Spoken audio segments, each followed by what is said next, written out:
What is up, YouTube? Your boy back to you with another reptile video in the reptile room. This video, as you guys can see and probably tell from the title, we're going to be feeding all of my lizards, well, all my monitor lizards I should say, just about almost all of my snakes. Got to feed all the animals in the reptile room specifically because your boy is going to be out of town this weekend, going to be in a different state for a couple of days. A lot of animals in here need to get taken care of, need to get fed. Really, of course, cleaning and that I do off camera, but for you guys, so you guys can actually see the animals eat and watch how they react. Pretty cool. Different things that these animals do. Launch out, as you guys know, like with Arbok, launch out, you get to see Turbo run. All this sort of cool, awesome things that you guys always get to see in my YouTube videos. So if you haven't already, you're new to the channel, you already know the drill. Drop a like, subscribe, comment down below. What's your thoughts on the channel so far for people who haven't watched, and even the people who have watched this channel before and are subscribed and do watch my videos. Comment down below some content ideas that you guys want to do. I'm still open for suggestions with content and everything, different cool ideas and such. Got some pretty cool stuff I'm doing the following weekend. Not this one coming up, but next weekend, so next week. Hopefully everything goes well. It'll be pretty awesome. But we got some animals we need to feed that are super hungry and can't wait anymore. So with that, let's get right into the video. If you make yourself more than just a man, if you devote yourself to an ideal, then you become something else entirely. Which is legend.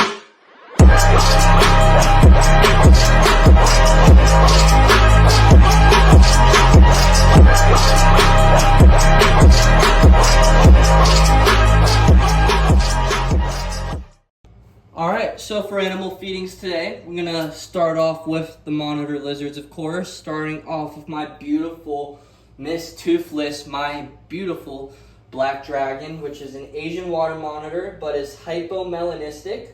So she's a very beautiful, all solid black color, looking like a dragon, hence the name or nickname that these guys are given, which is Black Dragon.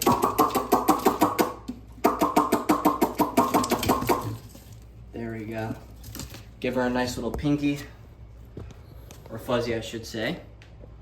And she downs that. Alright. So now that she's taken care of, we're going to go off. And honestly, she's the only one that's going to be getting a rodent today, a whole body prey item. The rest of the animals, the rest of the monitors, or the raptors I like to call them, are going to be getting meat.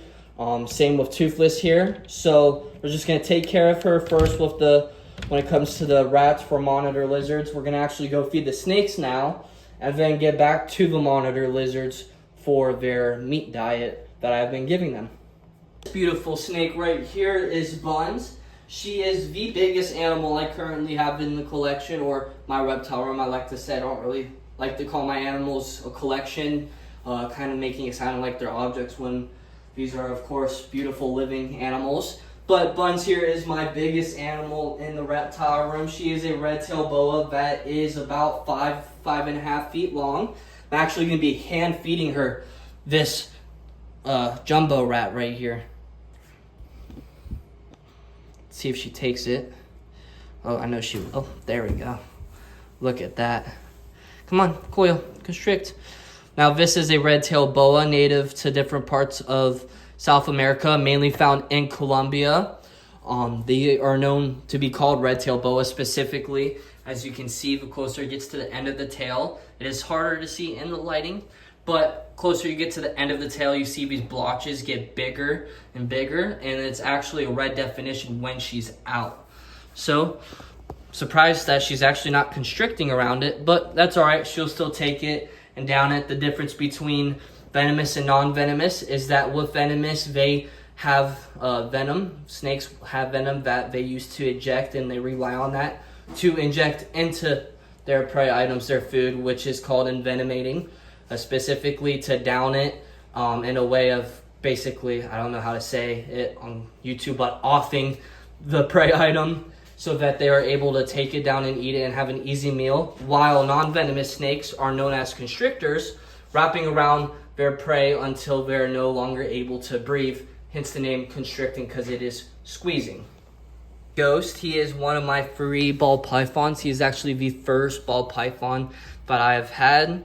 He was actually the first snake I have had as my own. He is currently in shed, so that's why he looks kind of like opaque and pale looking. But I don't think that's going to stop him from taking down some food. Hopefully it doesn't. Sometimes he'll eat in shed, sometimes he won't. Usually how you know a snake or even a lizard is in shed, but mainly snakes, is because they'll have an opaque color, making their color very dull, almost like a whitish blue, which is actually because that old skin is getting ready to shed off so that they have nice new fresh skin under them.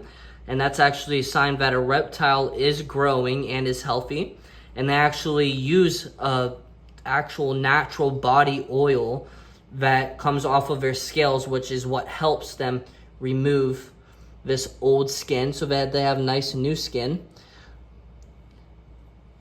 Ghost might not take it. Yeah, he's in shed right now, so he won't take it, which isn't a surprise. That's okay, because this rat is actually big enough to where I'm going to give this to Ivory, my beautiful leucistic all solid white ball python that you guys are actually going to get to see. This guy is Ivory. He is my leucistic ball python, which is a type of morph that causes them to go all pure solid white color. They're actually nicknamed Lucy's because of the fact that it is short for leucistic, which is usually what breeders who breed these type of snakes call them specifically, so they don't keep having to say leucistic. Now, believe it or not, there's actually 2 types of leucistic morph colors when it comes to ball pythons. There is a black-eyed Lucy, which, as you can tell in the name, they have more of like a solid black colored eyes, while there's blue-eyed Lucy's. Sorry, you can hear Marley in the background kind of yelling. She sees me, so she's trying to get to me because she wants to play. But there's also blue-eyed Lucy's, which of course get that name because they have blue eyes. Now Ivory here is a black-eyed Lucy who just came out of shed, so you can see that beautiful pure white coloration on him. I'm actually honestly gonna do something a little fun with him. I'm actually gonna be giving him this rat that was gonna be Ghost's, but I'm gonna hand feed it to him. So hey, get a nice strike. Oh, you missed, bud. There we go. Awesome. Perfect. We're going to move that a little bit so that's out of the way. Move this, close the enclosure.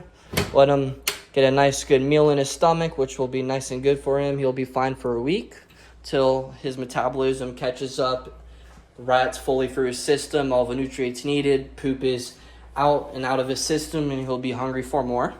Now that the ball pythons are taken care of, or more of Ivory, since that's really unfortunately the only rodent I currently have at the time for the ball pythons, we're actually going to go and feed Arbok and possibly my girl Mystique, my baby Redtail Boa, to see if she might take down one of these bigger rats. But let's go say hi to Arbok, my beautiful false water cobra, who gives you guys a very amazing show when it comes to eating. Now, off to my boy Arbok. Now, I do have the camera zoomed out a little bit on my phone right now, specifically so you can see this behavior that Arbok portrays and shows when it comes to feeding. Now, what you're going to see is he is probably going to shoot out of his cage once I open up the door, and he kind of picks up the scent with his tongue that there's food. Now, when he shoots out of his enclosure for this is not him being aggressive. This is not him being mean. This is specifically a feeding response that is given because he knows that it is time to eat. And colubrids, which is what Arbok is, they are known to have a very fast metabolism, and doing so, they get hungry really quickly, very fast, even though they just ate recently. So, we're actually going to show you. I really want to show you guys, so I hope he does it. This time specifically. So, hey, bud. Oh, yeah, he's going to do it. There we go. And Arbok is actually, look at that. You guys might have been able to see it, might have not have. But he has super opaque blue eyes, which is a perfect example of what I was talking to you guys about when snakes go into shed. They have those opaque eyes specifically so that with reptiles, snakes specifically, believe it or not, when they shed their skin, they're not just shedding the skin on their body, but they're also shedding their eyes. That's because with eyes, they actually have a skin layer over the outer rim or outer edge, whatever you want to call it, of the eyes. It has a skin layer, which snakes, believe it or not, do shed as well using that natural body oil that I was talking about, which helps them a lot. And when they fully shed those, what they call eye caps, they have, it's just basically part of the full intact shed. And when snakes shed, if you have the right temperature, they're fully hydrated, and the snake itself doesn't rub up against something too hard or too sharp. Believe it or not, the snake skin can actually come off. This old shed can come off in one fully intact piece from head to tail, and even the eye caps itself, which is really cool because when it's fully dried out, because naturally old shed will be moist because their body uses water amongst that oil to help get it off, making it easier. It's really cool because it'll dry out and you can see all the scales, all of it, of that snake species. And it's really cool because it gives you a full kind of general aspect of the snake scales for people who might not want to get too close to snakes, and it actually shows a kind of measurement size of that snake. All right, so I'm gonna try and give Mystique this, I guess you could say it's a ween rat, but I don't know if it's a ween rat. It kind of looks like a fuzzy rat. But either way, this is definitely a bigger meal for her. So I'm not going to be quite sure if she fully takes it from me. She's probably going to strike and coil it, but eat it, I'm not quite sure. But it doesn't hurt to try. If it's too big for her, she isn't going to eat it anyway. So it's not like I have to worry or stress about anything. But I'm trying to do my best with camera angle for you guys. I couldn't find any other good angle with the tripod, so I'm using my hand and just holding it. There we go. Come on, you can coil. You can coil it. Now this meal will last her a good solid time. So she's coiled around it. While we're feeding the other animals, I'm gonna just keep an eye on her just to see how she's doing with it. It is, like, again, a bigger meal, but I feel like she can definitely down it. And then last but not least for the snake feeding today, gonna finish it off with Dingo, my beautiful. I don't know why I keep saying beautiful. Honestly, all my animals are beautiful, not just one specific animal. But my yellow-tailed Crebo Dingo here, who's still a juvenile, this snake species can get up to 10 feet long. And as you guys can see, he's really still considered a baby.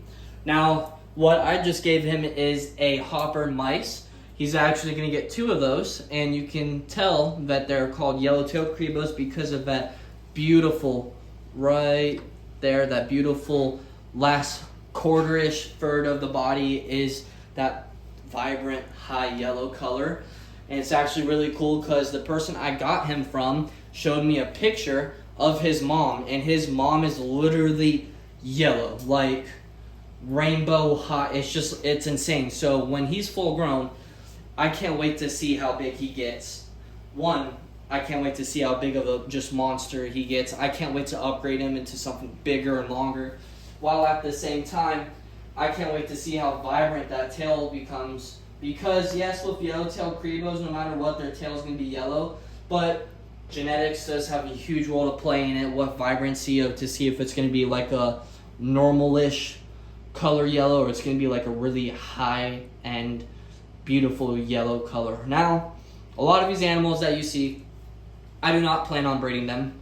If I were to breed an animal in here or have thought about it to the point where I would actually commit to it, it is either going to be or both of Arbok, my false water cobra specifically. Just he's a very beautiful snake, and I would love to just give people the chance to get this type of species because they're awesome to work with, awesome to have, really cool behavior, the whole 9 yards with them. Or it'd be Toothless when she's a lot bigger, because of the fact that me and my friend have always kind of thought about breeding them together. But at the end of the day, to be honest, I don't plan on breeding any of these animals in the future. They're specifically, I have them, yes. A a lot of these animals, some of them are rescues, such as my bearded dragon Diesel, but a good amount of these animals I have personally bought myself from breeders or pet stores, whatever it is you want to call it, most of them being from breeders. But it's specifically because it is an animal that's on my bucket list that I've always wanted. So yes, these are pets, but I also don't treat them just as pets. I have them as educational ambassadors practically to you guys to educate you about these awesome animals. To one, change people's opinions about snakes or lizards or tarantulas. Oh, but you just dropped it right in the water. Whatever it is that you may fear or misunderstand, I usually tell people. Or to just educate the public, educate you guys, whoever has comments or questions, like you want to comment. I've had a lot of people, like, I don't know how to say it. Honestly, the best way for me to explain it is that a big part of me that does the YouTube videos that I do is specifically because for people who want to kind of go to the next level of animals, and the aspect as in getting into advanced animals such as Asian water monitors, huge Redtail Boas, falsies, Crebos, monitors in general, the whole 9 yards of it. I want to be able to educate you guys because back for me, when I wanted these animals and trying to learn how to take care of them, there is little research to them. Yes, you got your YouTube videos of big known people. Hold on, yes, piece of mulch. Let go of that. There we go. Yes, you have a lot of people who can tell you about these animals, how hard it is to take care of them, how easy it is, or it's for someone who's more advanced, or this is better beginner. I feel like a lot of people, when it comes to animals and trying to do your research, other than looking it up on Google, what type of substrate they need, what's the humidity, what's the lighting. If you go on YouTube and try to look up, a while back ago when I was still wanting these animals when I was a lot younger, it felt like a lot of the people who were giving me quote unquote information about how to take care of these advanced animals were ironically people who didn't even have these animals. So as someone who has these animals and is taking care of them and absolutely loves them, heart, soul, all of it, I want to educate you guys about how to actually take care of these animals, how to train these animals, how to have these animals, how to handle them, how to work with them in these types of incidents. And that's my whole point with these animals. So I'm going to stop giving my nonsense spiel. I'm sure you guys are probably not wanting to hear it, but we're done with the snake feeding for the rest of the day, for honestly the week. So we're going to go finish off this video with taking care of the monitor lizards, giving out their meat. So the first monitor that we're going to give meat to is going to be my girl Toothless. Back to her, started her with the video.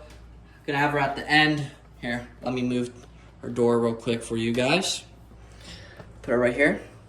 Let's see if she'll actually take it from my hand. Let me just move this door. Toothless. Maybe.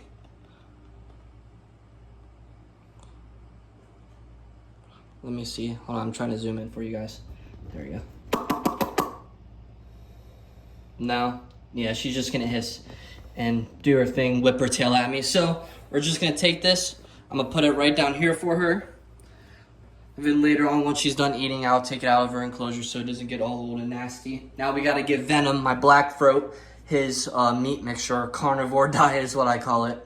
So this guy right here, who I haven't showed you guys on this episode today, is Venom. For those of you who haven't watched the channel, my juvenile, or still really a baby black-throated monitor. There are another large species of lizards that are known to get up to about 6 feet long and anywhere from 30 to 40-ish pounds.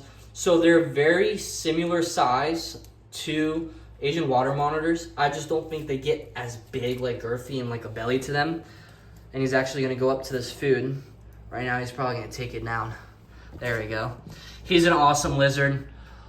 He's a really cool species. I love him. Nope. And he's gonna, oh, that's great. So he's gonna get all that mulch. All right, so what I'm actually gonna do is, because I don't want any mulch to get into his stomach, is I'm actually gonna do a little dig out area for him and then put it down there. So I'm gonna go take care of him real quick, and then we're gonna go and see my beautiful first ever monitor lizard that I've ever had in my care, Turbo, my Mangrove Monitor. And this right here with the mulch on her head is Turbo. This is my Mangrove Monitor. She is, I want to say she's about 3-4 years old by now. So she is fully mature. She is a female who has laid infertile eggs for me. So I know for a fact that she is a female. But this is full grown for her. So this is full maturity. Hi, sweetheart. This was my first ever first ever monitor lizard that's been in my care. And it's actually insane to me because Mangrove monitors are actually not a good start off reptile to have when it comes to having your first monitor lizard. It's usually more of a savanna monitors or kind of like Ackies are a better first start off. Mangroves are a lot harder or known to be not the easiest because they are very flighty when they're babies, which is typical of all animals. But they're also going to be very nippy, very hard to train and work with and kind of desensitize and get used to being handled when babies. So a lot of people kind of let them be. And of course, when they get bigger and older, they gain more confidence to them and they become a lot more defensive, which causes a lot more bites. And then these guys get a bad rap for themselves, a bad name, because a lot of people are like, oh, they're so hard, they bite so much, blah, blah, blah. Like, again, this is why I make the videos that I make, guys, because a lot of these animals, for example, Turbo here, they just are given a bad rap, a bad name by a lot of people saying, oh, we're not good to have first monitor lizards, they're so hard, blah, blah, blah. Literally my first ever monitor lizard. No experience beforehand or prior to this species of caring for them, and yet, as you guys can see, she's eating, and yet I can touch her head. I'm literally, as she's eating, I'm touching her head. So that's my whole point of making these videos for you guys, is specifically because of the fact that these animals just, I want to educate you guys on how to properly have them and take care of them if and when you guys want these animals, because I'm a source that you guys can actually learn from, and the person that's teaching you, say for example me, is someone who actually has these animals, has worked with them, has taken care of them, and can actually give you this experience or this knowledge for your guys' own experience when wanting to have these animals. So we're just gonna leave her be. The last meat source that we have or a plate for them is for Joker, but I'm actually going to be doing a couple things with his enclosure, so he's not going to be getting it until later on, which I won't be able to film, so that'll kind of be off camera for him. And guys, that's going to be the rest of today's video. A little PS update, because I actually just checked on her. Mystique was able to down that rat, so that's actually really cool of me to know. She's actually in her water dish right now, is probably getting up some water to kind of help with digesting that rat, because it was a pretty big rat. That's the biggest food item that I have given her since she's been in my care, and honestly I think that's just the biggest food item she's ever had so far. So that's awesome to know that she took that down. But this is the end of the video, guys. I hope you loved the video. Those of you, like again, who haven't watched this channel before and you haven't already and you made it this far, please subscribe. Please like, please comment. If you want to really go above and beyond for me, share it. That would help. But we're getting up there, boys and girls. We're getting closer and closer each and every single day. We are at already, last time I checked, 515 subscribers. Yes, compare that to 1,000. Still got a ways to go, but honestly, at the end of the day, it's one more subscriber than we had the day before. That's all that matters. It's not about looking behind, it's not about, I forgot how it went. But basically what it was saying is, it's not about how far or how quickly you get above yourself. It's more of how far ahead did you get than before. I don't know. It was some sort of cool quote I saw, and I wanted to memorize it, but as you can tell, I completely butchered it. But to go on with it, I'm happy to have a goal in life. I'm happy that you guys are helping me get to 1,000 subscribers. But at the end of the day, I look at the fact that we're closer than we were yesterday, and we've gained and we've gone better than we were the day before, and that's all that matters in life. Not just on YouTube, But that's all that matters in life. I thank you guys for watching. Your boy has to go and do other things before he leaves for a little while. Gonna take a little kind of mini vacation, I guess you could say. But, like again, God bless you guys. I love you. Thank you for supporting my content. Thank you for thank you for helping me and supporting me in a way of being able to do the thing I love, as you guys can see. It's taking care of these animals, showing off these animals to you guys, but better yet, educating you about them and making you, yes, you, the one on the camera, the one on the other side of the phone right now, that's probably sitting in their bed or sitting somewhere watching this video, inspiring you to love animals just as much as me. And honestly, like I said, quote of the day, quote of the video, as I usually, seems like I do at the end of each video as I talk forever at the end. Never be stressed about what you do in the future, but be happy about how much you have been able to change in comparison of the past. And that's the closest I'm going to get to that quote. But thank you guys for watching. I shall see you on the next video.